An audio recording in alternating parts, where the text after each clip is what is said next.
안녕하세요. 오늘도 변함없이 여러분들과 함께 태양계 우주여행으로 이끌어가게 된 솔라 시스템 인 스페이스의 우주먼지 지웅배입니다.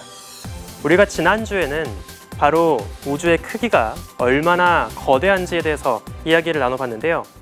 오늘부터는 본격적으로 이 태양계 행성들의 진짜 매력을 하나하나 둘러보는 여행을 시작해 보도록 하겠습니다. 오늘은 그 첫 번째 주인공이죠. 태양에 가장 바짝 붙어서 열심히 돌고 있는 작고 귀여운 행성, 바로 수성인데요. 여러분은 수성에 대해서 얼마나 많이 알고 계신가요?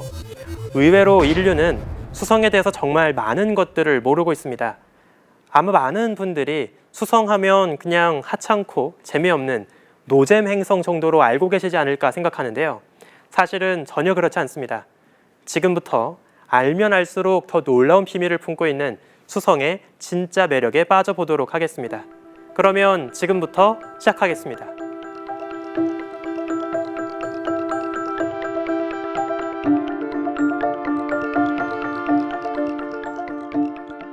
여기 가장 최근에 수성을 탐사했던 사진을 바탕으로 구현된 초고해상도 수성의 모습이 있습니다.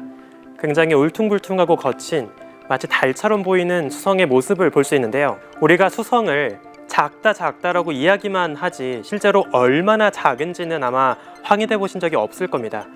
실제로 수성의 지름을 한번 우리가 계산을 해보면 수성의 지름은 대략 4,800km 정도가 됩니다. 이게 얼마나 작은 크기냐면 다른 태양계 천체들하고 제가 한번 비교를 해볼게요. 사실 수성은 너무 작다 보니까 태양계 다른 행성들하고 비교하기가 조금 민망한 수준입니다. 그래서 수성의 사이즈를 비교하기 위해선 행성들이 아니라 태양계 다른 위성들과 비교하면 좋은데요. 여기 예를 들어서 목성의 가장 거대한 위성 가니메데가 있고요. 또 토성곁을 맴도는 가장 커다란 위성 타이탄도 있습니다. 재밌는 사실은 행성 수성은 오히려 다른 거대한 행성들의 곁을 맴도는 조그만한 위성보다도 살짝 작은 크기를 갖고 있다는 거죠. 그러니까 생각해보면 사실 수성은 사이즈로만 봤을 때 당당한 태양계 첫 번째 행성이라고 불러주기 조금 민망한 크기라고 볼 수 있겠습니다. 또 수성은 되게 독특한 궤도를 돌고 있습니다. 보통 태양계 행성들은 태양을 중심으로 예쁜 원궤도가 아니라 약간 찌그러진 타원 궤도를 그리는데요. 유독 수성은 그 중에서도 가장 심하게 찌그러진 독보적인 타원 궤도를 그리고 있습니다. 우리가 타원 궤도상에서 태양에 그나마 가까운 포인트를 근일점이라고 부르고요. 태양으로부터 가장 멀리 벗어난 포인트를 원일점이라고 부릅니다. 수성의 경우에는 이 타원 궤도가 찌그러진 정도가 굉장히 심하다 보니까 원일점일 때와 근일점일 때 태양으로부터 떨어진 거리가 굉장히 다르죠. 간단하게 우리가 비교를 해보면 원일점일 때는 근일점일 때에 비해서 무려 1.5배나 더 거리가 멀어집니다. 그만큼 거리가 들쭉날쭉하기 때문에 태양에서 1년 동안 받게 되는 태양빛의 세기 역시 굉장히 극심하게 달라지죠. 또 수성은 이 극심하게 찌그러진 타원 궤도를 굉장히 빠른 속도로 돌고 있는데요. 수성의 경우에는 이 작은 타원 궤도를 한 바퀴 돌 때까지 걸리는 전체 공전 주기가 88일밖에 안 됩니다. 그러니까 만약에 이 태양을 중심으로 행성들이 한 바퀴 돌 때까지의 시간을 1년으로 정의한다면 수성에서는 1년이 겨우 88일 만에 끝나는 거죠. 이처럼 굉장히 빠른 속도로 수성이 돌고 있다 보니까 옛날부터 수성에겐 바쁘게 움직이는 메신저, 전령의 신이 붙게 되었습니다. 자연스럽게 신화 속에 헤르메스 또는 머큐리라는 이름이 붙게 되었죠. 그래서 지금까지도 우리가 수성을 머큐리라고 부르게 된 겁니다. 또 수성은 굉장히 독특한 궤도의 변화도 보여주고 있는데요. 수성이 돌고 있는 타원 궤도를 조금 극단적으로 표현해 보겠습니다. 아까 배운 것처럼 태양에 가장 가까운 지점, 근일점의 위치를 다음과 같이 표현해 볼 수 있는데요. 오랫동안 예리하게 이 수성의 궤도 변화를 관찰한 천문학자들은 아주 흥미로운 사실을 발견하게 되는데요. 수성의 타원 궤도가 기울어져 있는, 틀어져 있는 방향 자체가 조금씩 바뀌고 있다는 거죠. 예를 들면 이런 식입니다. 수성의 타원 궤도가 태양을 중심으로 놓여 있는 방향 자체가 틀어지다 보니까 우리가 관측했을 때 태양에서 가장 가까운 포인트를 지나는 그 위치, 근일점의 방향 자체가 틀어지고 있는 거죠. 물론 그 정도는 굉장히 미세합니다. 어느 정도냐면 1세기 100년 동안 관찰했을 때 각도로 5,600초 정도 변화하는 정도죠. 참고로 각도로 3,600초가 우리에게 익숙한 1도입니다. 그러니까 대략 100년이 지나서 2도도 안 되는 미세한 각도만큼 수성 궤도는 조금씩 틀어지고 있다는 거죠. 바로 이런 식으로 수성의 궤도가 변화하고 있다고 보시면 될 것 같은데요. 가운데 태양이 놓여 있고요. 아주 극단적으로 찌그러진 타원 궤도를 그리고 있는 수성의 모습을 생각해 보겠습니다. 우리가 전통적으로 중력의 법칙을 이야기하는 뉴턴의 방식으로만 생각을 하면 수성은 사실 궤도가 틀어질 이유는 없습니다. 단순하게 그냥 원래의 타원 궤도를 그대로 유지하면서 예쁘게 돌면 될 일이죠. 하지만 놀랍게도 수성은 지금 보시는 것처럼 조금씩 타원 궤도의 방향 자체가 틀어지는 이상한 움직임을 보이고 있습니다. 오랫동안 이 수성의 이상한 궤도 변화를 설명하기 위해서 많은 천문학자들은 다른 행성에 의한 영향이 아닐까를 고민해 왔는데요. 대표적으로 우리 태양계에서 가장 압도적인 중력을 자랑하는 목성의 영향도 생각해 볼 수 있습니다. 그렇다면 목성의 영향, 또 지구 자체가 움직이면서 벌어지게 되는 지구의 영향, 이런 것도 생각해 볼 수 있죠. 하지만 난감하게도 목성의 중력에 따른 영향과 지구의 움직임에 따른 영향 모두를 고려해도 마지막까지 남아있는 없앨 수 없는 미세한 변화가 있었습니다. 그 정도는 100년이 지날 때마다 43초 정도의 아주 미세한 각도 변화였죠. 이 미지의 각도 변화를 설명하기 위해서 결국 천문학자들은 아주 재미있는 가설을 제시하게 이릅니다. 어쩌면 우리가 알고 있던 태양계 첫 번째 행성 수성보다 훨씬 더 안쪽에 태양에 더 바짝 붙어 돌고 있는 숨은 행성이 있었던 건 아닐까요? 이 미지의 행성으로 인해서 서로 중력을 주고받게 된 수성은 조금씩 궤도가 틀어지고 있었던 게 아닐까요? 그리고 이 전설 속에, 상상 속에 존재하는 태양계 첫 번째 행성을 천문학자들은 벌칸이라고 부릅니다. 벌칸은 신화 속에서 대장장의 신에 해당하는 이름인데요. 만약에 정말 이 행성이 존재한다면 수성보다 훨씬 안쪽에서 태양빛을 더 강하게 받고 있을 테니까 훨씬 뜨거운 행성이라 생각하고 지어준 이름이었죠. 하지만 아직까지도 우린 벌칸의 실체는 확인하지 못했습니다. 여러분들도 태양계 행성 순서 외울 때 벌, 수, 금, 지화, 목토, 천에 이렇게 외우고 있지 않죠? 결국 벌칸은 없는 것으로 밝혀졌죠. 그렇다면 벌칸이라는 추가의 행성 없이 대체 어떻게 우린 이 미스테리한 수성의 궤도 변화를 설명할 수 있을까요? 그 해답을 제시한 인물은 바로 위대한 물리학자 알버트 아인슈타인이었습니다. 아마 여러분들은 아인슈타인 하면 떠오르는 유명한 이론이 있을 겁니다. 시공간이 휘어지고 시간여행을 이야기하는 정말 마법 같은 이론, 바로 상대성 이론이죠. 하지만 아이러니하게도 그 많은 분들이 알고 있는 상대성 이론이 정작 어쩌다가 발견이 되었 건지 그 발견의 첫 단추에 대해서는 모르시는 분들이 많을 텐데요. 사실 아인슈타인이 상대성 이론을 고민하게 만들었던 그 진짜 계기는 방금 소개드렸던 수성의 이상한 궤도였습니다.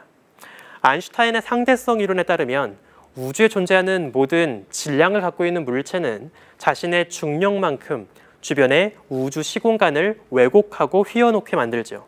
그리고 이렇게 휘어진 시공간을 따라서 빛과 시간도 조금 다른 속도로 흘러가게 됩니다. 예를 들어서 우리가 아주 중력이 강한 태양 주변에 비슷한 방향에서 관측되는 별빛을 보고 있다고 생각을 해볼게요.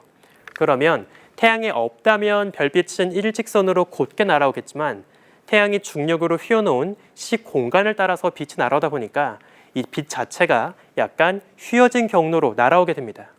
결국 지구에서 봤을 때 그 휘어진 빛의 경로를 거꾸로 연장해서 실제와는 다른 방향의 그 별이 보인다는 착각을 하게 되죠. 약간 비유하자면 우리가 사막에서 보게 되는 오아시스의 신기루와 같습니다. 실제 오아시스가 여기 있지는 않지만 무언가 있는 것처럼 착각을 하게 되는 거죠. 이렇게 중력 때문에 만들어지는 우주 시공간의 신기루를 천문학에선 중력 렌즈라고 부릅니다. 중력 자체가 빛의 경로를 휘게 하는 렌즈 역할을 한다고 해서 붙여진 이름이죠. 이처럼 중력 렌즈 현상이 벌어지는 이유는 태양 주변에 가장 심하게 시공간이 일그러진 영역에서는 시간의 흐름이 느리게 변화하고 태양으로부터 다시 멀리 벗어나게 되면 시간이 원래 속도로 흘러가게 되는 상대성 이론의 마법 때문입니다. 아마 여러분들 인터스텔라 같은 SF 영화를 보시면 블랙홀처럼 중력이 강한 천체 주변에선 시간이 느리게 흘러가고 우리 지구처럼 중력이 약한 곳에선 시간이 더 빠르게 흘러가고 이런 설정을 많이 보셨을 텐데요. 바로 그러한 상황이 사실은 태양 주변을 돌고 있는 모든 행성들에게서도 미세하게나마 벌어지고 있던 거죠.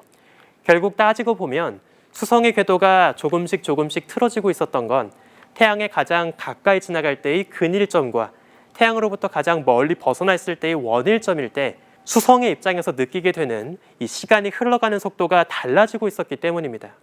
태양 곁을 바짝부터 지나가고 있을 땐 시간 자체가 빠르게 흘러가다 보니까 궤도가 좀 더 틀어지게 되는 거고요. 태양으로부터 멀리 벗어나게 되면 시간이 다시 원래대로 느리게 흘러가게 되면서 궤도가 틀어지는 정도가 약해지게 되는 거죠. 결국 따지고 보면 수성은 이 찌그러진 타원 궤도를 들락날락 거리면서 일종의 시간 여행을 경험하고 있는 겁니다. 사실 수성뿐만 아니라 태양계 모든 행성들도 이런 현상을 겪고 있습니다. 다만 수성의 경우에는 태양에 가장 가까이 붙어 있다 보니까 그 시간 여행의 정도가 그나마 뚜렷하게 관찰되고 있었을 뿐인 거죠. 한 가지 더 이 수성의 궤도에서 알 수 있는 독특한 특징이 있습니다. 수성은 우리 지구와 마찬가지로 태양 주변을 공전하고 있을 뿐만 아니라 또 자신의 자전축을 중심으로 빙글빙글 도는 자전도 하고 있습니다.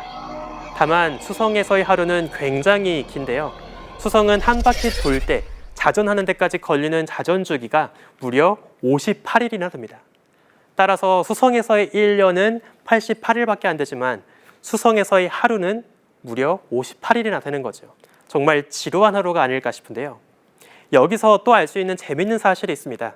수성이 굉장히 심하게 찌그러진 타원 궤도를 돌다 보니까 이 타원 궤도를 따라 도는 수성의 속도 변화도 굉장히 극심하게 달라지게 되는데요. 예를 들어 태양에 가장 가까운 포인트인 근일점을 지나갈 때는 수성의 속도는 무려 초속 58km의 빠른 속도로 지나가게 됩니다.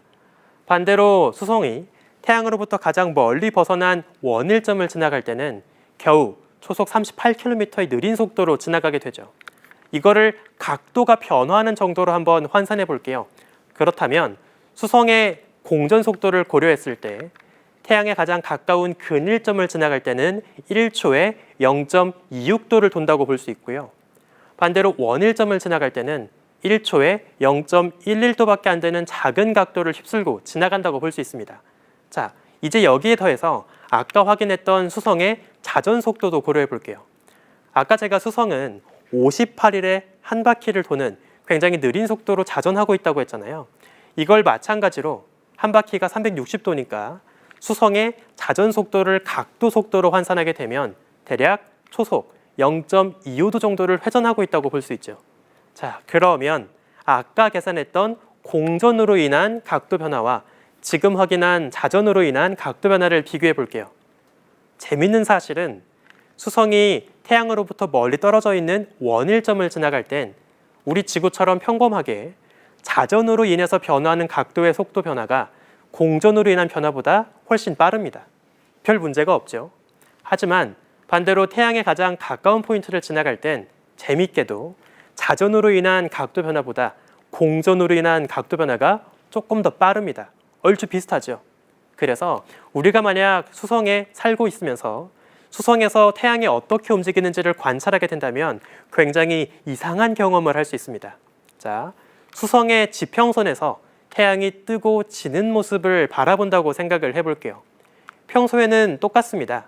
우리 지구에서처럼 수성이 자전하는 움직임으로 인해 태양이 동쪽 지평선에서 떠오르는 모습을 보게 되겠죠. 그러다가 근일점 근처를 지나갈 쯤이 되면 절묘하게도 수성의 자전과 공전 속도가 서로 맞물리면서 잠시 태양은 움직이지 않는 것처럼 보이게 될 겁니다. 아주 살짝 거꾸로 움직이는 것처럼 보일 거예요. 그러다가 다시 근일점을 지나서 자전 속도가 더 빠른 구간을 지나가게 되면 다시 평범하게 잠깐 멈춰있던 태양은 서쪽 지평선을 향해서 저물어 가겠죠. 약간 우리가 옛날 이야기에서 볼 수 있는 태양이 잠시 중천에 머물렀다라고 하는 상황이 실제 수성에서는 매일매일 반복되고 있는 겁니다. 정말 재밌는 경험일 것 같네요. 사실 수성은 우리가 지구에서 관찰하기가 되게 까다로운 행성입니다. 지금 우리가 보고 있는 태양의 영상을 보시면 아주 자그마한 점 하나가 빠른 속도로 태양 원반 앞을 가리고 지나가는 장면을 보실 수 있을 텐데요. 실제로 수성은 우리 지구보다 안쪽 궤도를 돌고 있다 보니까 가끔씩 수성 자체가 태양 앞을 가리고 지나가는 수성에 의한 일면 통과 현상을 볼 수 있습니다. 너무나 빠른 속도여서 사실 볼 수 있는 기회가 많지는 않죠. 이처럼 수성은 우리 지구보다 훨씬 더 태양에 바짝 붙어서 뜨거운 태양 앞에서 바로바로 돌고 있다 보니까 엄청나게 뜨거운 온도를 자랑하고 있고요. 그리고 또 굉장히 빠른 속도로 돌고 있기 때문에 우리가 안정적으로 탐사 로봇을 보내서 그곳에 안착시키는 게 굉장히 어렵습니다. 그래서 생각 외로 보기에는 되게 하찮고 별 볼 일 없어 보이는 그런 심심한 행성이지만 우리가 로봇 탐사선을 보낼 때 가장 까다로운 난관을 많이 극복해야 하는 가장 방문이 어려운 행성이죠. 그래서 지금까지 수성을 방문한 탐사선은 겨우 3개밖에 없습니다. 그렇다면 지금까지 인류가 직접 수성에 방문해서 확인한 비밀들은 어떤 것들이 있는지 한번 수성의 탐사의 역사를 살펴보면 좋을 것 같은데요. 일단 가장 먼저 첫 번째로 수성을 방문했던 탐사선은 메리너 10호입니다. 안타깝게도 메리너 10호는 수성 곁에 오랫동안 머무는 방식은 아니었고요. 수성과 함께 태양 주변 궤도를 길게 돌면서 가끔씩 수성 주변을 지나가는 방식의 탐사선이었죠. 특히 메리너 탐사 땐 굉장히 재미있는 탐사가 있었습니다. 수성도 과연 대기를 갖고 있을까? 이 비밀을 풀기 위해서 메리너 탐사선은 태양을 등지고 수성이 지나갈 때 그 수성의 뒷공무니 근처를 지나가는 탐사를 진행했죠. 그리고 놀랍게도 이 수성도 아주 얇긴 하지만 무언가 휘발성 기체를 길게 내뿜고 있다, 이런 놀라운 사실을 발견하게 됩니다. 그리고 또한 메리너 10호는 계속 수성 근처를 지나가면서 거의 절반 가까운 수성의 표면 지도를 상세하게 그리게 되었죠. 이 메리너 10호가 확인한 수성의 대기의 존재는 사실 우리 지구에서도 관찰이 가능합니다. 놀랍게도 우리가 나트륨 성분을 확인할 수 있는 필터를 거쳐서 망원경 관측을 하게 되면 마치 혜성처럼 무언가 긴 가스꼬리가 수성 뒤로 그려지는 장면을 볼 수 있는데요. 비록 지금 수성은 너무나 중력이 약하고 또 지금은 태양에 바짝 붙어서 돌다 보니까 진작에 대부분의 기체가스는 다 날아갔지만 아직까지도 그 암석 속에 스며들어 있는 일부 휘발성 기체들의 흔적이 남아 있습니다. 그래서 태양에 그나마 더 가까운 거리를 두고 지나갈 때마다 더 뚜렷하게 휘발성 기체가 증발하고 있는 장면을 볼 수 있죠. 굉장히 흥미로운 모습으로 우리가 수성을 관측할 수 있습니다. 연이어서 그 다음으로 수성을 방문한 탐사선은 수성에 좀 더 가까이 접근해서 수성의 전체 지도를 100% 완성할 목적으로 떠났던 메신저라고 하는 탐사선입니다. 그리고 메신저는 아주 성공적으로 수성의 지도를 완성을 하게 되었고요. 지금 여러분들이 보고 계신 것처럼 아주 디테일하게 표면에 울퉁불퉁하고 거친 지형의 모습을 100% 채워서 완성하게 되었죠. 메리너의 탐사 덕분에 우리는 이제 수성에서 어떤 지질학적인 변화가 벌어지고 있는지를 마치 지구의 지도를 살펴보는 것처럼 아주 디테일하게 조사를 할 수 있게 되었습니다. 그리고 가장 최근 좀 더 직접 수성에 오래 머무르면서 탐사를 하기 위한 새로운 탐사선이 출발을 했는데요. 지금까지 소개해드렸던 2대의 탐사선은 모두 다 수성 곁에 오랫동안 빙글빙글 도는 궤도선이 아니라 그냥 잠시 수성 곁을 지나가는 방식의 탐사선이었습니다. 이런 식으로만 탐사를 하게 되면 오랫동안 수성의 진짜 변화를 모니터링하기가 되게 어렵겠죠. 그래서 최근 천문학자들은 베피 콜롬보라고 하는 엔지니어의 이름을 붙인 새로운 탐사선을 보내게 되었고요. 최근에는 수성 궤도 근처까지 도착을 하면서 본격적으로 수성의 디테일한 사진을 보내오고 있습니다. 그러면 가장 최근에 도착한 따끈따끈한 수성의 사진을 한번 감상해 볼까요? 보시면 탐사선이 수성 곁을 빠르게 지나가면서 마치 달처럼 울퉁불퉁한 모습을 갖고 있는 수성의 못생긴 모습을 잠시 관찰한 걸 확인할 수 있죠. 이처럼 오랫동안 천문학자들은 수성을 달과 같은 세계라고 생각을 했습니다. 사이즈도 얼추 비슷하고 중력도 약하고 자신만의 대기권을 그다지 뚜렷하게 갖고 있지 못하고 그러다 보니까 자신에게 쏟아지는 소행성과 운석들의 충돌을 지켜낼 수가 없었던 거죠. 그래서 표면에는 굉장히 수많은 울퉁불퉁한 크레이터가 많이 남아 있습니다. 하지만 방금 소개드렸던 메신저 관찰을 통해서 천문학자들은 수성이 단순히 달과 똑같은 거친 지형만 갖고 있지는 않다는 사실도 하나 둘 확인하게 되는데요. 가장 대표적인 차이가 있습니다. 바로 달과 수성 표면에 남아있는 거대한 바위산, 볼더라고 하는 지형들이죠. 재밌게도 달 표면에는 수성에 비해서 훨씬 더 많은 수의 바위산과 돌멩이들이 굴러다니고 있습니다. 그에 비해서 수성의 경우에는 훨씬 적은 수의 바위산만 발견되고 있죠. 그 이유는 무엇일까요? 여기에 대해서는 현재 다양한 가설들이 제시가 되고 있습니다. 우선 첫 번째, 아까 말씀드린 것처럼 수성은 태양계 가장 안쪽에서 빠른 속도로 돌고 있죠. 마찬가지로 수성 궤도까지 진입한 운석과 소행성들은 엄청나게 빠른 속도로 날아올 겁니다. 우리 달에게 부딪히는 운석에 비해서 훨씬 더 빠른 속도겠죠. 그러다 보면 충돌 파편 역시 빠른 속도로 튕겨 날아가게 될 거고요. 달과 달리 수성에서는 충돌로 남게 된 여러 파편들이 수성 위에 쌓이는 것이 아니라 우주 공간으로 날아갈 거라고 볼 수 있습니다. 또 한 가지, 태양에서 비교적 가까운 거리에 떨어져 있다는 이 특징은 높은 바위산이 오랫동안 살아남지 못하게 만드는 작용을 할 수도 있는데요. 계속해서 태양으로부터 아주 높은 에너지를 머금고 있는 여러 우주 방사선이 날아오면서 수성 위에 남아있던 작은 돌멩이와 산들이 불려 깎여 나가게 되는 일종의 태양에 의한 풍화 침식을 겪을 수도 있죠. 이처럼 천문학자들은 디테일한 지도를 완성하게 되면서 수성이 그다지 달과 꼭 닮은 곳은 아닐 수도 있겠다라고 하는 재밌는 사실을 발견하게 됩니다. 여기에 더해서 수성에겐 사실 슬픈 전설이 하나 있습니다. 우리가 겉보기 크기만 비교해보면 우리 지구와 비교했을 때 수성은 정말 달처럼 하찮고 귀여운 친구잖아요. 하지만 우리가 행성을 반으로 댕강 잘라서 그 내부의 구조를 보면 굉장히 놀라운 사실을 확인할 수 있습니다. 우리 지구의 경우에는 지구 전체 크기에 비해서 고작 16%밖에 안 되는 작은 철로 이루어진 핵을 품고 있습니다. 그런데 놀랍게도 그 자그마한 수성은 거의 자기 자신의 크기에 맞먹는 아주 거대한 핵을 갖고 있죠. 단적으로 비교하면 수성 속에 들어가 있는 철질 핵의 사이즈는 우리 지구 주변을 돌고 있는 달 전체 지름에 맞먹는 수준입니다. 아니, 대체 어떻게 수성은 자신의 전체 크기의 60%를 차지하는 이런 거대한 핵을 품게 된 걸까요?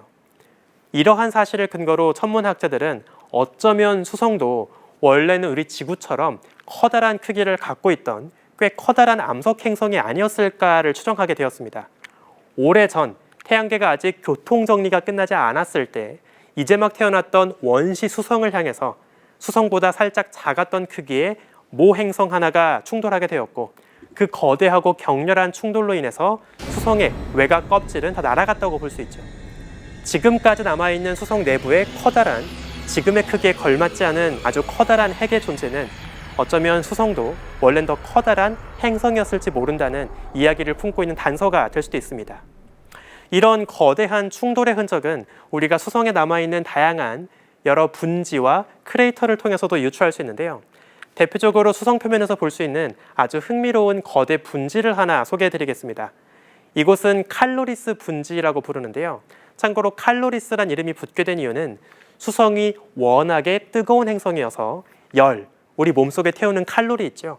그 열을 뜻하는 단어 칼로리를 붙였기 때문입니다. 이 거대한 분지의 사이즈는 무려 지름이 1500km나 되는데요. 한 가지 재밌는 지형이 또 여기 숨어 있습니다. 이 분지 한가운데를 우리가 줌인을 해보면 마치 머리털 달린 외계인 같은 누가 낙서를 해놓은 것처럼 이상하게 보이는 지형을 볼 수가 있는데요. 저는 이 독특한 수성의 지형을 보고 실제 지구에서 발견할 수 있는 아주 유명한 고대 유물의 모습이 떠올랐습니다. 여러분, 그 페루에 가면 거대한 돌 평원 위에 고대 인류가 그려놓은 아주 커다란 벽화 같은 그림을 볼 수 있습니다. 우리가 이걸 나스카 그림이라고 부르는데요. 그 그림들 중에는 여러 동물도 있지만 이런 식으로 머리털 달린 인간 형상이 커다랗게 그려져 있기도 해요. 그래서 약간 재밌는 SF적인 상상력을 발휘해 보자면 오래전 수성에 살고 있던 외계인들이 자신들의 고향 행성인 수성에 이런 머리털 달린 외계인의 그림을 그려놓은 게 아닐까, 이런 재밌는 상상도 해볼 수가 있겠죠. 이처럼 오래전에 수성에서 대충돌 사건이 벌어지면서 또 한 가지 독특한 지형이 발견되고 있는데요. 방금 보셨던 칼로리스 대분지 쪽으로 아주 거대한 운석이 충돌했다면 당연히 그 충격에 충격파는 행성 전체를 울렸을 겁니다. 그리고 충돌의 정반대면에선 수성을 품고 있던 표면의 일부가 떨어져 나가는 그런 충돌의 흔적이 남을 수 있겠죠. 실제로 우리가 수성의 지도를 그려본 결과 칼로리스 분지가 남아있는 그 정반대편의 지형은 굉장히 불규칙하고 울퉁불퉁한 혼란스러운 지형을 갖고 있는 것을 확인할 수 있습니다. 이처럼 칼로리스 분지 정반대편에서 볼 수 있는 굉장히 징그러운 수성 표면의 존재는 분명히 오래전 무언가 격렬하게 행성 전체를 뒤집어 엎을 정도의 거대한 사건이 벌어졌었구나라고 하는 힌트를 주고 있는 거죠. 따라서 이런 일련의 지질학적인 증거들을 토대로 우리가 추정을 해보면 사실 수성은 원래부터 지금처럼 작지 않았을지도 모릅니다. 우리가 대충 계산을 해보면 수성의 실제 크기는 지금 우리 지구에게 맞먹는 크기였을지도 모르죠. 하지만 안타깝게도 오래전 벌어진 이런 격렬한 시뮬레이션이 보여주고 있는 격렬한 충돌을 겪게 되면서 수성은 한번 껍질이 날아가게 되었고 지금처럼 완전 작아진 굉장히 불쌍한 크기만 남게 되었다고 볼 수 있습니다. 더 슬픈 사실은 수성은 내부에 핵만 남아있고 그대로 식어가고 있는 과정을 지금 겪고 있다 보니까 그렇지 않아도 작은 사이즈가 점점 더 작아지는 쪼그라드는 과정을 지금 겪고 있는데요. 수성의 표면에서도 조금씩 균열이 생기고 있어요. 우리가 그런 균열을 수성 표면에서만 거의 수백 개를 발견할 수 있습니다. 우리가 지금까지 계산한 바에 따르면 수성은 처음 만들어졌을 때에 비해서 지금까지 전체 지름이 한 7km 정도 주저앉았을 거라고 추정을 하고 있고요. 여전히 더 작아지면서 그렇지 않아도 작은 지금의 사이즈가 더 작아질 거라고 지금 추정을 하고 있죠. 사실 수성에서 우리가 지형 지물에 이름을 지을 때 굉장히 재미있는 규칙이 하나 정해져 있습니다. 천문학자들은 수성에서 발견한 모든 크레이터마다 다 예술가, 아티스트들의 이름을 붙이도록 규칙을 정해놓았는데요. 예를 들어 몇 가지 유명한 곳의 이름을 한번 확인해 볼까요? 예를 들면 파도 그림으로 유명한 일본의 화가죠. 호쿠사이 크레이터가 있고요.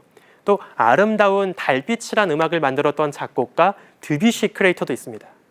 그리고 입체파 그림으로 유명한 또 화가죠. 피카소의 이름이 붙어있는 크레이터도 있어요. 또 다른 방향으로 한번 수성의 지도를 돌려볼까요? 이쪽 방향에서는 모차르트 크레이터, 또 렘브란트 크레이터, 그리고 도스토옙스키 크레이터까지 문학과 음악 그리고 예술을 아우르는 아주 다양한 아티스트들의 이름이 수성 표면에 한가득 새겨져 있죠. 의외로 하찮아 보이지만 너무나 까다로운 공전 궤도를 돌고 있는 탓에 아주 많은 비밀을 품고 있고 또 지금껏 제대로 된 탐사가 거의 진행된 적이 없는 이 미지의 행성 수성에서 또 우리가 얻어내게 될 수많은 비밀과 발견들이 굉장히 기대가 되네요. 오늘 제가 준비한 수성, 머큐리에 대한 이야기는 여기에서 마무리하겠습니다. 다음 시간엔 이 수성보다 훨씬 더 끔찍한 태양계 최악의 불지옥의 환경을 갖추고 있는 금성에 숨어있는 놀라운 비밀에 대한 이야기를 들어보도록 하겠습니다. 오늘은 여기에서 마치겠습니다. 감사합니다.